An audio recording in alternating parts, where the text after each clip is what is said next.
On l'a amené pour nous faire accepter cette super Et M. Kerwin, il va vous expliquer alors en détail la situation. Vous allez signer les accords avec... Vous avez la parole, M. Kerwin. Bon, voilà. Nous étions comme dans une équipe de football, mais une équipe scientifique. On avait les deux attaquants qui ont pris l'aspect historique.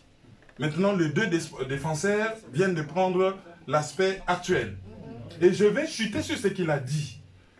Mon intitulé, je le fais là sans papier, c'est une grande manipulation. Tout ça, c'est une grande manipulation. Pourquoi nous agressent-ils? Ils nous agressent parce qu'ils envient notre pays qui est le paradis sur terre. N'allez pas chercher ailleurs. Le paradis dont on parle dans la Bible, c'est notre pays. C'est un pays qui pèse 24 000 milliards de dollars, soit le PIB de toute l'Europe et des États-Unis réunis. Amen. C'est un pays qui a le deuxième poumon de l'humanité, la forêt équatoriale. C'est un pays qui a le seul fleuve à régime régulier au monde, le fleuve Zaïre. C'est un pays qui a le lac le plus poissonneux du monde, le lac Tanganyika ou le poisson mer de vieillesse. C'est un pays continent. C'est un pays qui a de la neige en permanence sur les Rwenzori. Les plus grandes réserves de gaz méthane se trouvent au lac Kivu. C'est un pays qui a autour de 100 millions d'habitants, dont autour de 60% moins de 25 ans. C'est la plus grande puissance culturelle de l'Afrique. Je parle de tout art confondu.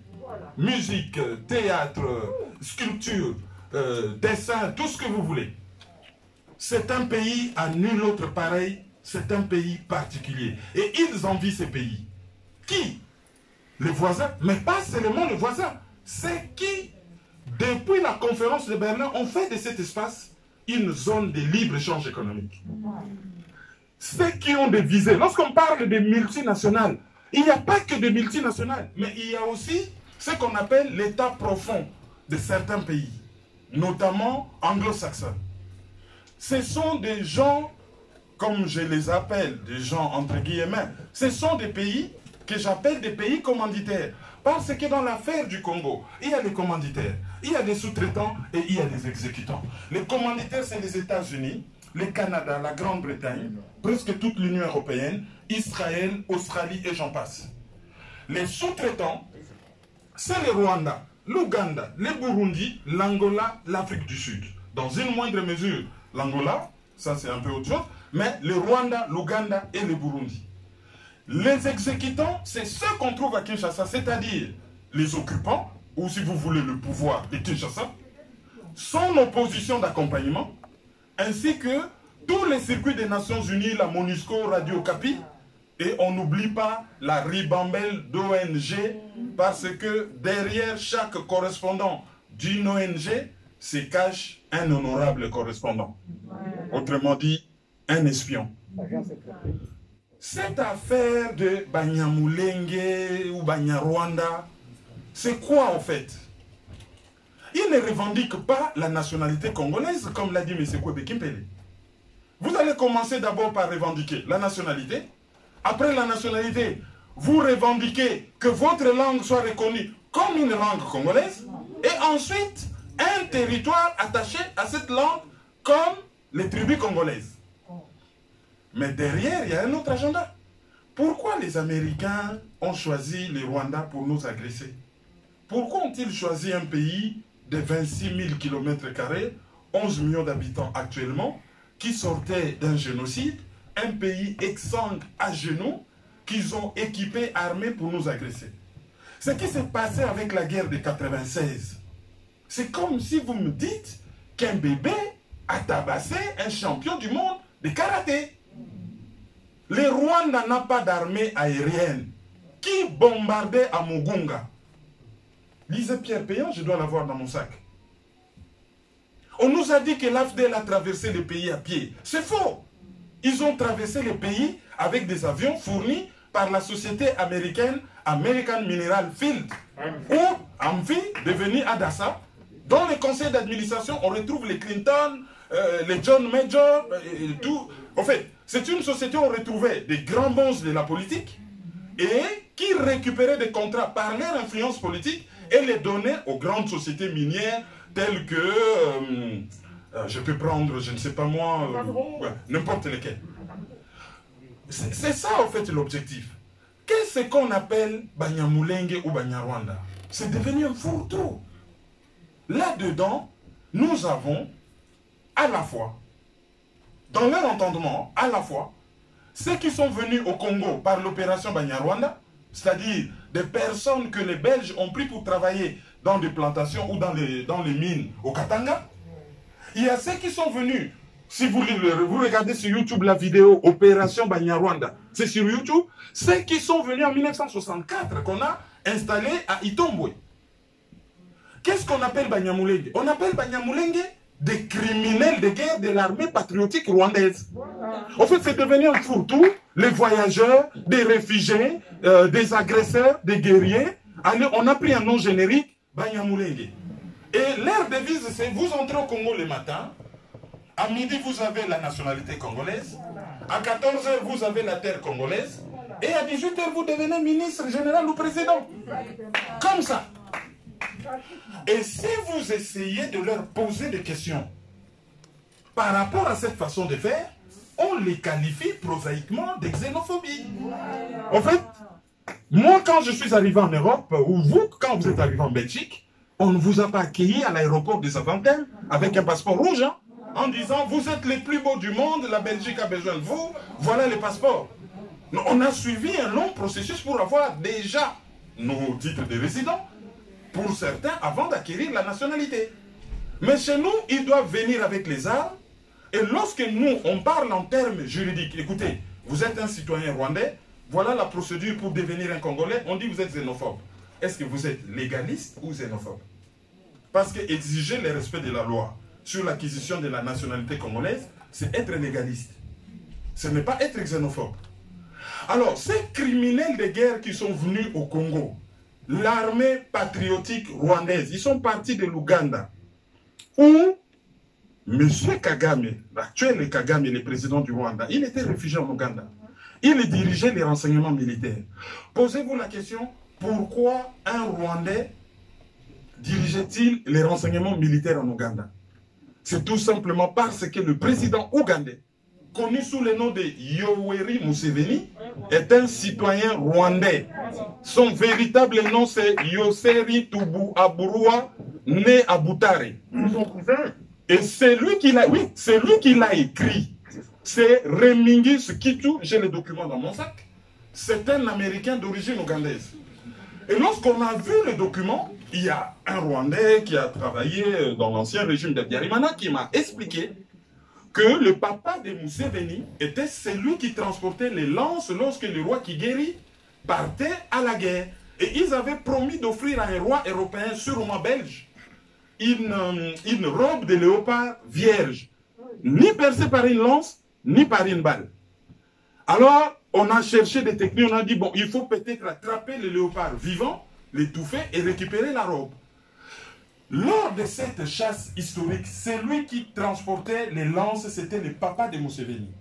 Et lorsqu'il est devenu président en Ouganda, comme au Rwanda, on adore des véhicules indiens Tata, il y en a eu 7 qui sont allés récupérer son père, les bétails et consorts, et il a fait son Obwenge, il a changé de nom, ce n'est plus Yoseri Tubu Aburua, il est devenu Yoweri Museveni. Kaguta. Voilà la manipulation, et c'est ce qu'ils ont fait avec nous, où on a retrouvé un président qui se disait qu'il est jumeau, et sa sœur jumelle n'est pas née le même jour que lui, et il est né à plusieurs centaines de kilomètres. Bon, la maman, ils ont inventé, hein. Bon, voilà. Donc la maman a accouché aujourd'hui un bébé, elle a fait 800 km pour accoucher un mois ou d'autres années l'autre bébé. Et ça, on demande aux Congolais de tolérer. On a vu quelqu'un prêter serment, moi, Joseph Kabila, né à Ewabora. On voit l'ordonnance falsifiée, moi, Joseph Kabila, né à Mouenge. Mais Mouenge, c'est quoi? C'est comme quelqu'un qui vous dit que je suis né en Flandre. En Flandre, il y a des villes, non? Je suis né à Anvers, je suis né à Mechelen, je ne suis pas né en Flandre. Et ça aussi, les Congolais doivent tolérer. Alors, cette histoire de Banyamulenge, ça cache quoi? Ça cache toutes les agressions que le Congo a connues. D'abord par l'armée patriotique rwandaise. Lorsqu'ils sont arrivés à Kinshasa, en amenant un Congolais devant comme mot de passe pour entrer dans le logiciel Congo, le mot de passe pour entrer au Congo, c'était Laurent Désiré Kabila. Parce que sa présence faisait passer l'agression du Congo comme étant une rébellion et non une agression. Pourquoi? Parce qu'une rébellion est un problème interne résolu par les droits constitutionnels. Une agression, c'est un problème international résolu et par les droits internationaux tout court ou les droits internationaux humanitaires. L'objectif, c'était d'éviter de tomber sous les coups de la résolution 3314 du 14 décembre 1974, 33e Assemblée Générale des Nations Unies. Lorsqu'ils sont arrivés à Kinshasa, Laurent Désiré Kabila leur a dit de partir. Il y a une vidéo où il disait un ministre d'État a disparu. Lui, il est ministre d'État au Congo, on dit aux Rwandais de partir. Si vous voulez, je vais passer la vidéo, c'est quelques secondes. Ok. Pour qu'on reste dans Oui, Bizima Kara. Non, c'est Karahamweto Bizimana.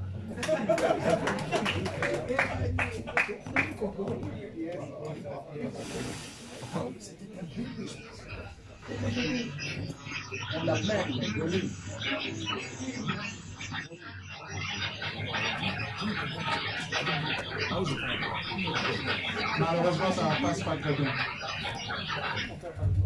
Bon. Au fait, il était en train de dire aux Rwandais de rentrer chez eux. Il avait un ministre d'État, ministre des Affaires étrangères, qui s'est donné un nom qui ressemblait à un nom congolais, Bizimakara, en cachant son nom rwandais de Lévi Karahamweto Bizimana.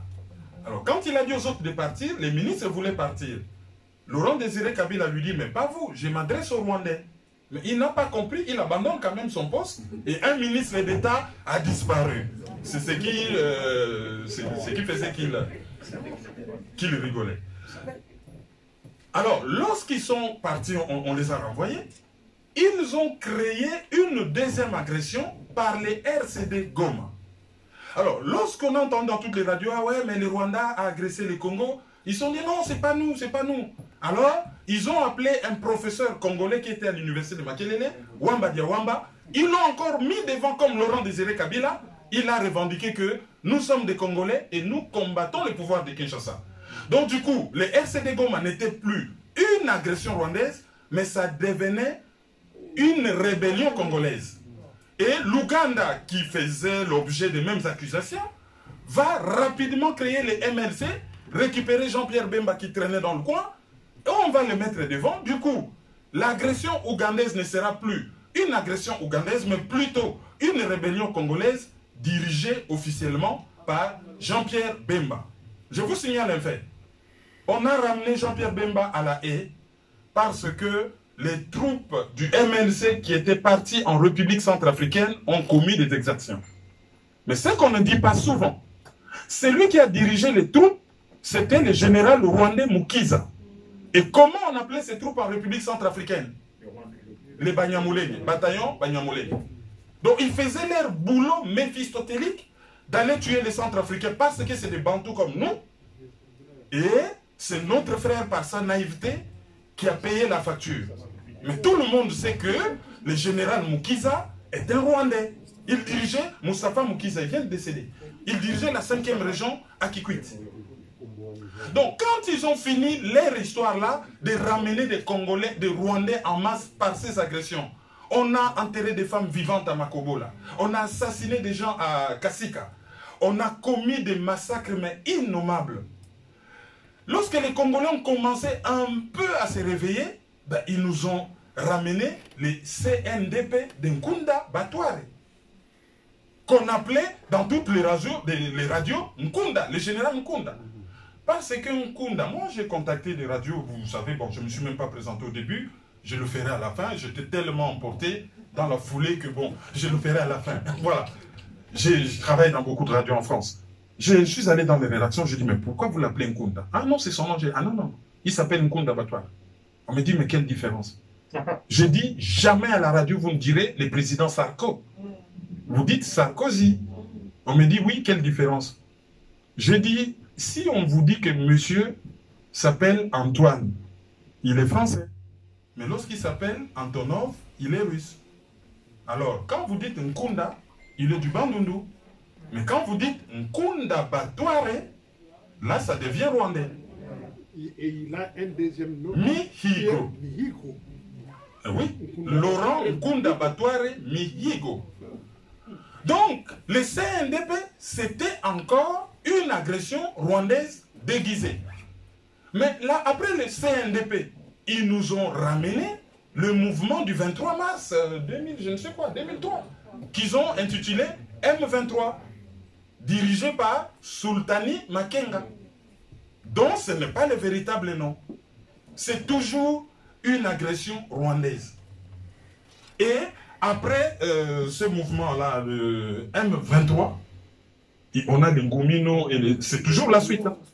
Mais n'oubliez pas, le dénominateur commun de tous ces mouvements, c'est l'Alliance démocratique pour la libération du Congo. aka conglomérat d'aventuriers, comme l'appelait Laurent Désiré Kabila, AFDEL. De l'AFDEL est sorti le RCD Goma, du RCD Goma est sorti le PPRD, du PPRD est sorti le FCC, et toujours de l'AFDEL est sorti le M23. Tout ça, c'est des noms de l'agression rwandaise au Congo. Maintenant, ces gens, dans leur manipulation, on veut faire passer les dossiers congolais comme si nous sommes dans une crise politique et économique. C'est faux. Nous sommes la conséquence d'une guerre d'agression et le pays est occupé. Et lorsque le pays est occupé, on ne parle pas de politique, on ne parle pas de démocratie, on ne parle pas d'élection, on parle de libération. On ne parle pas de deux choses. Et cette libération, regardez, ils nous ont dit, nous sommes en démocratie, il y a un déficit de démocratie. On nous a organisé les élections de 2006. Le slogan de campagne, c'était quoi? Jean-Pierre Bemba, le slogan, c'était « Moi Namboka ». Sous-entendu, l'autre était un étranger. Mais comment vous faites des élections pour choisir des dirigeants légitimes de votre pays avec un étranger? En 2011, la chanson, c'était « Zongisaye na Rwanda ». Pourquoi? Parce que les gens étaient conscients que de l'autre côté, il y avait un étranger. Tout à l'heure, là, lorsqu'on a fait les élections, il y avait un rejet total déjà de ces systèmes et surtout d'alias Joseph Kabila, qui n'utilise pas son nom d'Hippolyte Kanamé. Mais le problème n'est pas que les élections sont illégitimes. Les élections se basent d'abord, c'est issu de la Constitution, mais non seulement la Constitution, il y a aussi la loi électorale. Lisez la Constitution. J'allais en parler assez largement. Bon, heureusement que Zéblé en a parlé. Ils ont toujours leur objectif de venir chez nous, de récupérer la nationalité, de récupérer des terres et de devenir congolais au bout du fusil. Regardez l'article 10 de la Constitution. Zéblé venait de vous en parler. On parle des tribus. Lorsqu'on regarde l'histoire de toutes les constitutions congolaises, depuis la loi fondamentale, la constitution de Louabou, celui de la Deuxième République donc de 1965, on parle toujours des tribus. Mais ils parlent des groupes ethniques et nationalités. Et nous, on partait toujours de 1885. Mais eux, ils partent de 1960. Aujourd'hui, si je pars dans la lancée de ce qu'il a dit, un Muzombo, c'est un groupe ethnique, les Bakongo, c'est un groupe ethnique. Un Muzombo qui est aujourd'hui en Angola, Muzombo c'est-à-dire Mukongo de Makela Dozombo, qui est aujourd'hui en Angola, il parlait dans une ambassade congolaise dire notre groupe ethnique était au Congo en 1960, les Bakongo, et moi je veux la nationalité, il en a le droit, au vu de la constitution actuelle. Et puis on crée une confusion entre la citoyenneté et la nationalité congolaise d'origine. Il y a des gens qui peuvent devenir citoyens congolais en suivant une procédure. Mais être congolais d'origine, ce qui est d'ailleurs inaliénable, ça c'est autre chose. Donc, ils utilisent les moyens juridiques, des moyens communicationnels, des moyens militaires, des moyens économiques pour nous subjuguer en manipulant la population congolaise. Nous sommes tombés dans une grande manipulation. Nous parlons de l'affaire du Congo comme si nous étions dans une crise politique. Tel n'est pas le cas. Le pays est occupé. Il faut... Je suis en train de chuter.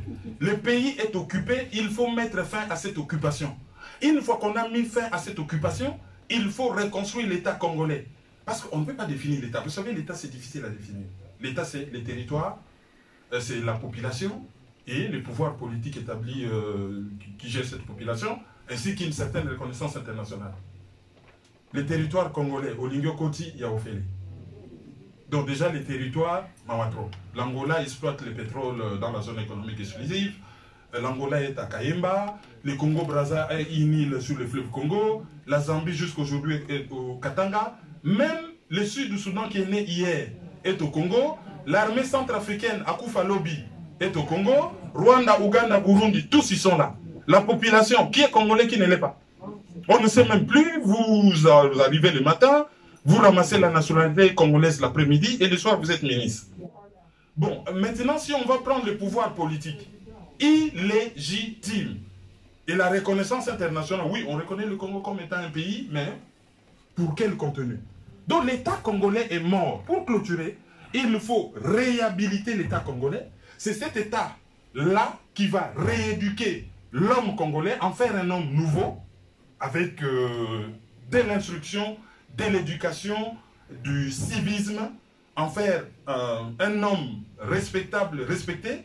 Et comme on dit qui veut la paix prépare la guerre, on va construire une armée digne de ce nom pour qu'on se fasse respecter par les 9 voisins. L'Allemagne a 9 voisins, l'Allemagne s'est fait respecter. La Chine en a plus de 9, je crois 10. La Chine s'est fait respecter. Nous aussi, nous devons nous faire respecter. Donc, on ne nous ramène plus de débats bidons sur la nationalité de qui que ce soit. C'est une affaire d'agression, d'occupation, de prédation, une guerre économique, une guerre militaire, une guerre raciale. Que ces gens-là sachent que la devise des Congolais, ça sera comme l'a dit le général Moshe Dayan, israélien. Il a dit, nous allons vous frapper. Nous allons vous frapper tellement fort que vous ne l'oublierez jamais. Et je terminerai par ici. Si à l'église on nous dit, lorsqu'on vous gifle sur la joue gauche, vous donnez la joue droite. La loi du talion, selon les Congolais, ce n'est même pas œil pour œil, dent pour dent, mais c'est pour un œil, les 2 yeux, pour une dent, toute la bouche. J'ai dit et je vous remercie. Merci beaucoup.